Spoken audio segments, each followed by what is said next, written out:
लेकिन साहबजादा फरहान ने कल ये साबित किया he should be the first choice, Fakhar की जगह नहीं। अब आप T20 में देखें, साइन की जगह आप खतरे में पड़ रही है। उसने ओडीआई में बहुत अच्छा किया, अगेन एक मैच में रन आउट हुआ, कल भी वो रन आउट होते होते 2 दफा बचा।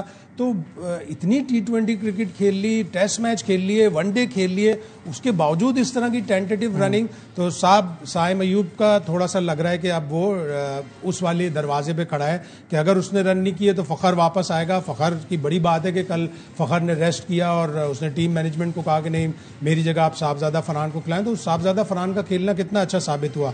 लेकिन अब साहबजादा फरहान को भी कीपिंग सीखनी पड़ेगी। जिस तरह बाबर आजम पानी में डाइव लगा रहे हैं, मुझे लग रहा है वो कीपिंग सीखने वाले हैं। बिल्कुल सही है। बाबर आजम भी कीपिंग सीखेंगे तो वो टीम में आएंगे। अच्छा, मुझे एक बात बताइए, ये सुफियान मुकीम के वीजा लगाते क्यों हैं? क्योंकि कभी उसका पासपोर्ट देख के किसी ने पूछ लिया कि पर्पस ऑफ द ट्रिप क्या था, तो खिलाते तो उसको कहीं है नहीं। एक ट्रैवलिंग हैट भी दे दें उसे, हैट के जो टूरिस्ट को देता है ताकि वो बेचारा इधर उधर करके।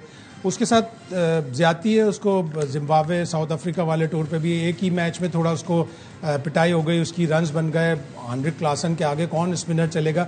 लेकिन वो एक एक्सपीरियंस होता है यंग प्लेयर के लिए कि जब उसको पिटाई लगती है। उसकी एशियन गेम्स के फाइनल में भी बांग्लादेश के खिलाफ उसकी पिटाई लगी थी, 2 ओवर में उसके 32 रन बने थे।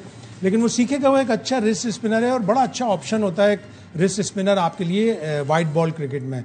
तो उसको चांस देना चाहिए, उसको टूरिस्ट न बनाए। तो अब वो इतने ब्रेक के बाद आता है, उसका हर गेम उसके लिए डेब्यू गेम बन जाता है। लेकिन लकीली उसको 3 मैच ना खिलाने के बाद ड्रॉप नहीं किया, उसको टीम के साथ रखा है। इसको प्रेस करना चाहिए और उसको ना सिर्फ T20 में बल्कि उसको वनडे का भी हिस्सा बनाया। मेरा एक बड़ा लगेगा कि शायद नॉन सीरियस बट सीरियस सवाल है, ये हमारा कोच क्या गांव से आया है? पहले तो इनको ये नहीं पता था कि बांग्लादेश में ऐसी विकेटें होती हैं। इतने एक्सपीरियंस के बाद फिर आप बांग्लादेश में खेल रहे हैं और आपने अबरार को भी बिठा दिया, आपने सुफियान मुकीम को भी नहीं खिलाया।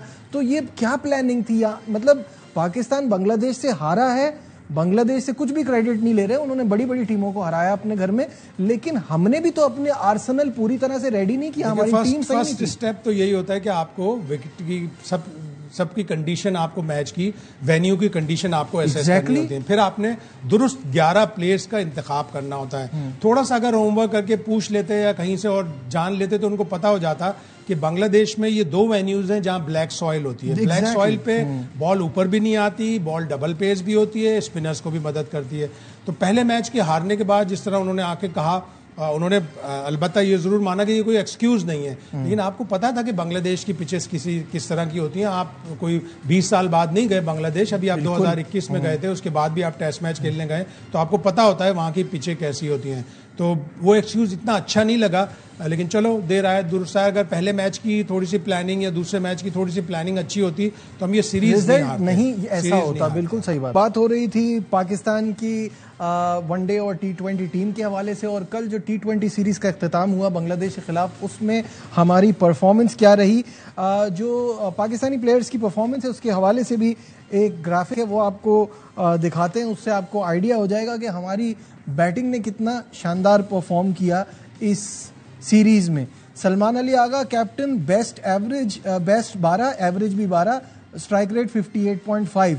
साइम अयूब 3 मैचेस में 28 रन, बेस्ट 21, 9 का एवरेज है, स्ट्राइक रेट 121। हसन नवाज के 33 रन किए हैं एक ही गेम में, एवरेज 11 का।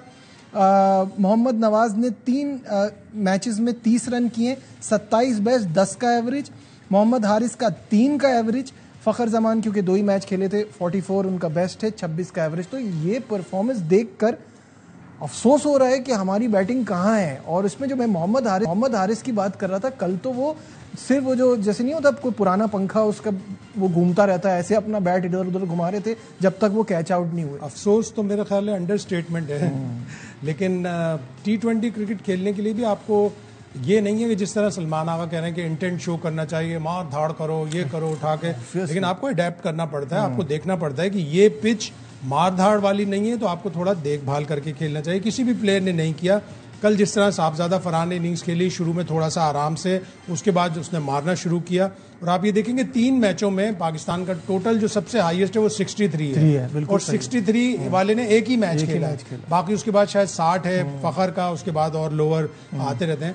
और सलमान आगा ने जिस तरह इंटेंट शो किया था न्यूजीलैंड में, बांग्लादेश की सीरीज में, होम सीरीज में, तो उसको भी चाहिए था कि थोड़ा सब्र करके पहले आप कंडीशन को देखो, एसेस करो पिच कैसी है, उसके बाद मारधाड़ करना शुरू करो। ये तय कर लेना कि कोई भी प्लेयर जो है 45 गेंदों से या 40 गेंदों से ज्यादा नहीं खेलेगा, वो आपकी टीम की डाउनफॉल का बाइस बने। बिल्कुल सही। आखिरी सवाल शायद साहब, प्रोग्राम का वक्त खत्म हो रहा है, क्या एक्सपेक्टेशन है वेस्ट इंडीज में?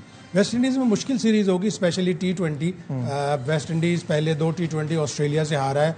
कमाल की ऑस्ट्रेलिया की टीम है कि वो अपने नए प्लेयर लाकर, उन्होंने नए प्लेयरों को एकदम से नहीं लाए, वो नए प्लेयरों को थोड़ी थोड़ी क्रिकेट खिलाकर, साथ में बिठाकर, साथ में 1-2 मैच खिलाकर ग्रूम करते हैं। मिच ओवन में देख रहा था 2021 से T20 क्रिकेट खेल रहा है, सिर्फ 22-23 साल का है। 4 साल जिसने अगर ऑस्ट्रेलिया में डोमेस्टिक T20 क्रिकेट खेल ली, वो कुंदन में भट्टी में पककर कुंदन बन जाता है। इसी तरह जॉश इंग्लिश को साथ रख कर उन्होंने उसको कुंदन बना दिया, कैमरून ग्रीन को बना दिया। तो हमें भी इसी तरह चाहिए। वेस्ट इंडीज में T20 सीरीज पाकिस्तान के लिए मुश्किल हो। बहुत शाहिद हाशमी साहब हमारे साथ थे।